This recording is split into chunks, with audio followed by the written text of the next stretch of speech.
Salam alaikum.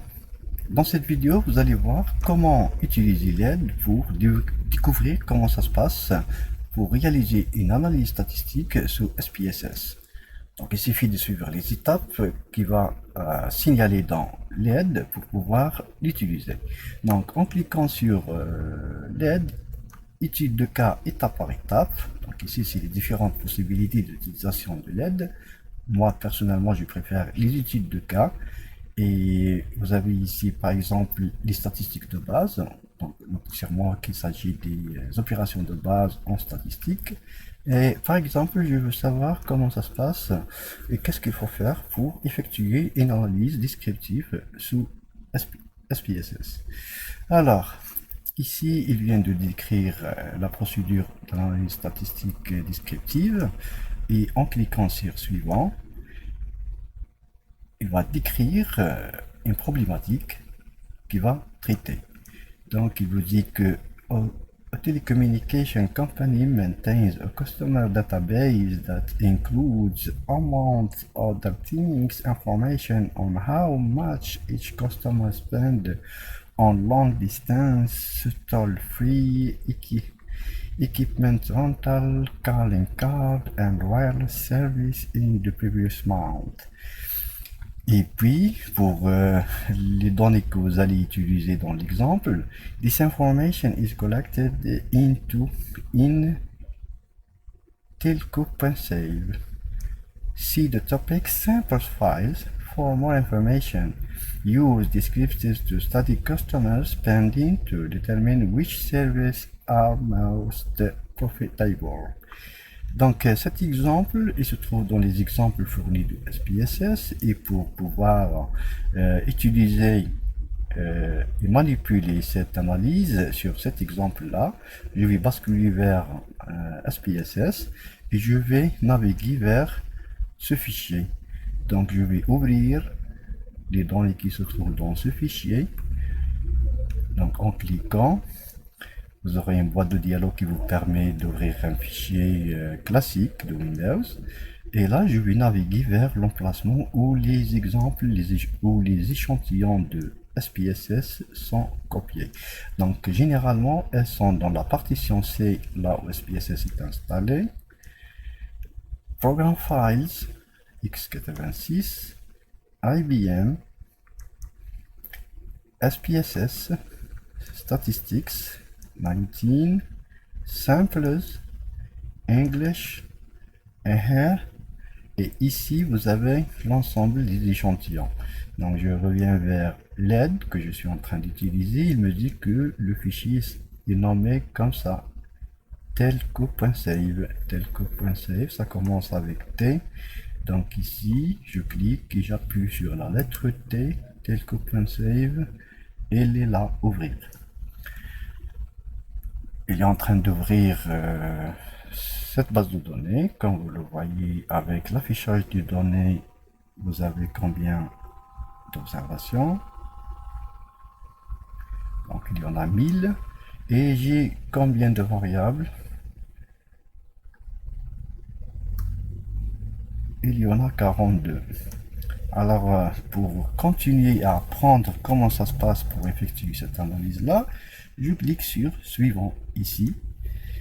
Et voilà, il me dit que pour to run a descriptive analysis from the menu choose. Donc, dans ce menu, je vais sélectionner analyse, descriptive statistics, et puis il me dit cliquer sur descriptive, celle-là. Alors, je vais revenir vers SPSS. L'exemple, il est là. Analyse, elle est là. Statistique descriptive, et je clique. Je bascule vers l'aide et je passe à l'étape suivante. On est avec la même boîte de dialogue et là il me dit qu'il faut sélectionner cette liste de variables. Last distance. Donc last distance. Last.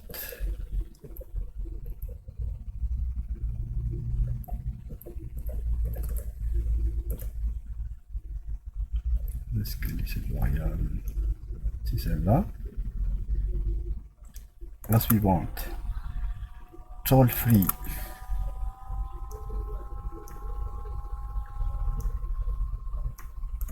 La suivante, c'est equipment. La suivante, calling card last. Calling card last.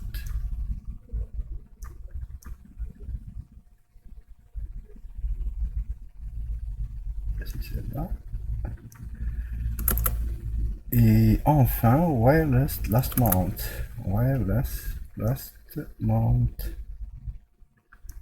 This one. Je viens de sélectionner les mêmes variables qu'il vient de sélectionner dans l'aide. Et il veut dire cliquer sur OK. Je clique sur OK. En cliquant sur OK, au niveau de l'aide, qu'est-ce qu'il me dit? Dans l'aide, en cliquant sur OK, juste après, il veut dire quoi? Dev selection generates the following command syntax. Autrement dit que pour effectuer cette analyse, on utilise le mode syntaxe de SPSS. Il suffit d'écrire cette commande descriptive. Les variables concernées par l'analyse descriptive sont les variables que je viens de sélectionner. Et notez bien ici qu'il vient de mentionner les noms des variables et non pas les étiquettes. La ligne suivante, slash, autrement dit, c'est des options pour les statistiques. Je vais calculer la moyenne, standard deviation, le minimum et le maximum. Next.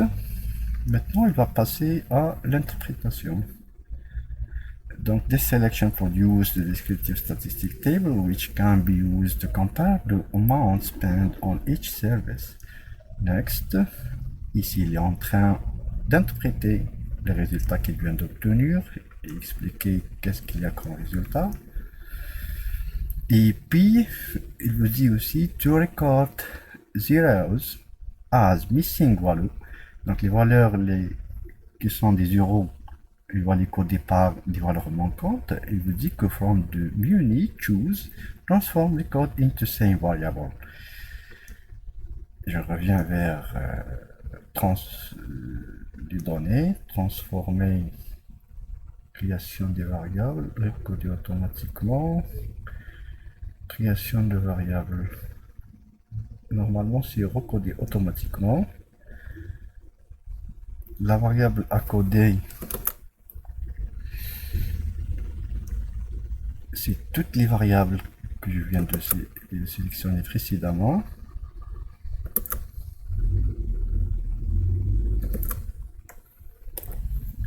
Donc, après avoir sélectionné la liste des variables, on clique sur ancienne et nouvelle valeur. Et puis, il me dit que je vais coder la valeur 0 par un manquant par défaut. Et je clique sur ajouter. Donc, je reviens vers l'aide pour savoir comment ça se passe. Donc, je viens de sélectionner les mêmes informations. Il me dit que cliquer sur all and new value. La valeur 0, elle correspond à quoi? Ça correspond à system missing, c'est une valeur manquante automatique. Et je clique sur suivant. Je viens d'ajouter ça. Il me dit que cliquer sur continuer et OK. Continue sur poursuivre et je clique sur OK. Et la commande qui vous permet de faire ça, c'est record 6 variables. Et chaque valeur qui vaut 0, elle devient system missing. Donc si je consulte mes données pour 6 variables,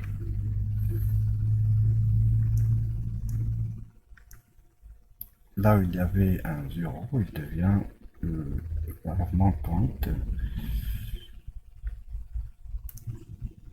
Donc tout ça, ça peut être des valeurs manquantes. C'était des valeurs de 0. Alors je vais poursuivre l'aide, continuer à découvrir le reste. Après avoir cliqué sur OK, la commande équivalente de syntaxe qui vous permet de faire ça, ce codage, c'est celle-là. Suivant, Après avoir les sélectionnés, to run a descriptive analysis on the record variable local de descriptive calling box. Autrement dit que pour refaire maintenant l'analyse précédente, il suffit d'aller à analyse, descriptive, et cette fois-ci, il me dit quoi? Clique sur Option. Option, elle est là. Et bien sûr, elle vous permet de calculer autre chose, les différentes entités statistiques que vous avez besoin. En cliquant sur Option, Next de l'aide, il me dit que il faut sélectionner le minimum et le maximum. Le minimum et le maximum. Queens and Kurtosis.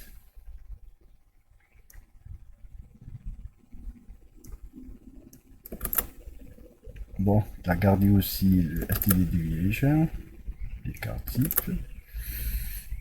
Et clique sur continue et clique sur OK.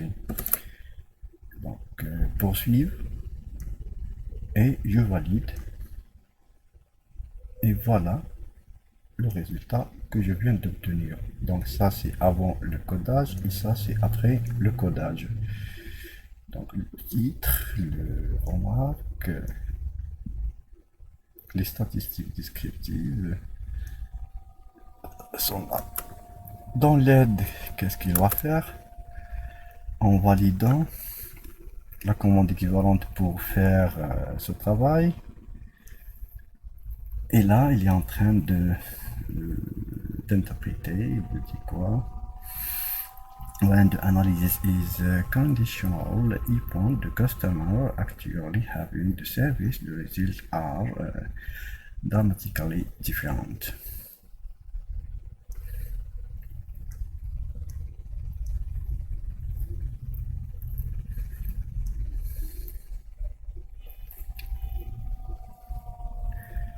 To obtain the score for the direct transformation variable, recall the description dialbox to select distance, équivalence, les interprétations. Maintenant, pour effectuer une représentation graphique, il nous dit que dans graphique, sélectionnez Legacy Boxplot. Graphique, Boxplot.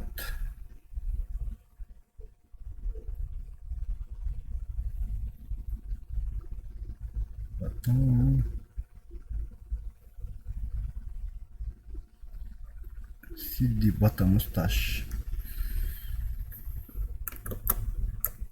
Dans l'aide suivant, select summary of separate variable and click define.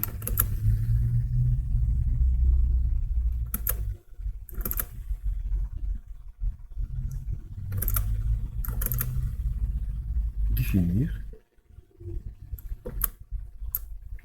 Et puis, il me dit qu'il faut sélectionner box représente la liste des variables précédentes.